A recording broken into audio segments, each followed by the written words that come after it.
Ay, kuya! Salamat sa sinalubong mo ako kasi masyadong mabigat yung aking bag. Parang nagmamadali si kuya ata. Parang may kinakatakutan. Ako na lang ang magdadala doon kay nanay para lalo silang masurpresa. Nandito na ako! After 30 years, makita ko ng nanay ko at mga siblings ko, pati na yung mga kaibigan ko, and then mga relatives ko, si nanay muna. Meron akong kapatid pa dito isa at saka si nanay. Ayo! Nay? Nay? Bunso? Bunso? Nay? Hala, akala ko nandito si nanay. Asa ko yung isa kong kapatid? Saan kaya sila? Alam naman nila nga darating ako ngayon. Kanino kayang bahay ito, no? Tingnan ko daw dito kung nandito si nanay. Wala si nanay. Wala din ang aking kapatid. Parang walang tao. Parang luma na ang bahay na ito. Ha? Kasi ang sabi na ko ng aking nanay noon, bago ako aalis, na magpapadala ako ng pera buwan-buwan. Padadalhan ko sila ng 50,000 a month para yung aming bahay ay ma-improve. Or kaya, magkaroon kami ng bagong bahay. Para pagdating ko, yung aming bahay na luma, o kaya magkaroon na kami ng bagong bahay, kahit maliit, pero presentable. Pero alam ko noon, yung aking kapatid na isa, si kuya, ay nagsusugal yun. Yung aking mama naman, nag-waiting yun at saka nagalasto. Yung aming bunso ay nagsasabong yun. Day? Day! Wala talaga dito. Wala talagang tao. Ala, ano ba ang ibig sabihin nito? Anong nangyari sa perang pinapadala ko? Nag-work ako araw-araw na halos hindi na ako mag-absent. Hindi nga nga kami nagkaanak ng asawa ko kasi nagpo-focus ako sa work ko. Para mayroon ako ipadala sa kanila. Para at least mayroon akong maiambag. Ang sabi ko sa kanila, yung iambag kong 50,000 a month for 30 years, tulong lang yan para magkaroon kami ng bahay. Bakit ganito ang aming bahay? Kahit wala si Bunso, wala din si nanay, at wala din kahit isang gamit man lang. Anong nangyari sa pera kong pinapadala?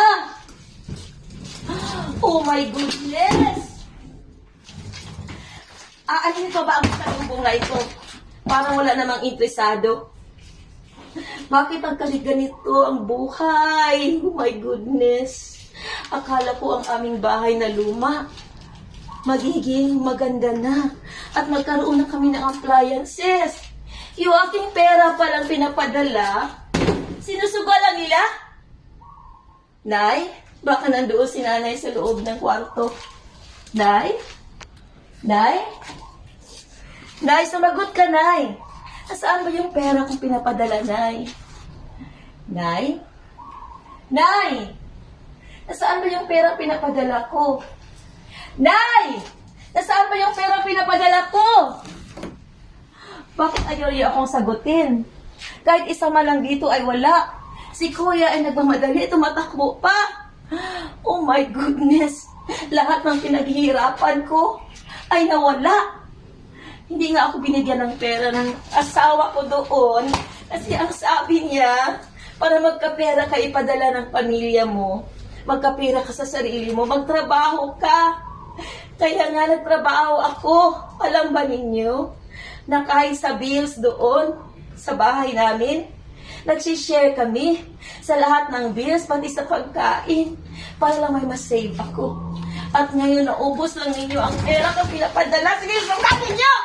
Wala kayong hiya. Ano ba akala niyo sa akin, robot? Hindi ako masasaktan. Nasasaktan ako sa ginagawa ninyo. Pag makaalis na ako dito sa bahay. So, ngayon nalaman ko, bakit walang tao dito natatakot kayo sa akin. Yung pera kong pinapadala, si nanay nagwi-waiting, sinusugalan niya at naggalasto. Yung bunso ko naman, nagsasabong. Yung aking magulang, yung kuya ko, may mga bisyo dito siya na hindi maganda. Pag alis ko dito sa bahay, paglabas ko dito sa door, Hindi na ako babalik pa dito. Wala nang 30 years. Hindi na babalik si Mimi pa dito sa inyo. Doon na lang ako sa aking asawa. Hanggang magkaedad na kami. Hanggang mamatay. Sorry na sa inyong lahat dito. Haalis na ako. Hindi niyo pinahalagahan yung perang pinapadala ko. Ang pasalubong na ito. Ibigay ko na lang sa street children. Salamat na lang sa inyo. At ako ay magmababay na. Sorry. Wala na kayong kapatid na nandiyan sa abroad. Hindi ko na kayo tutulungan pa. Okay. Bye sa inyong lahat.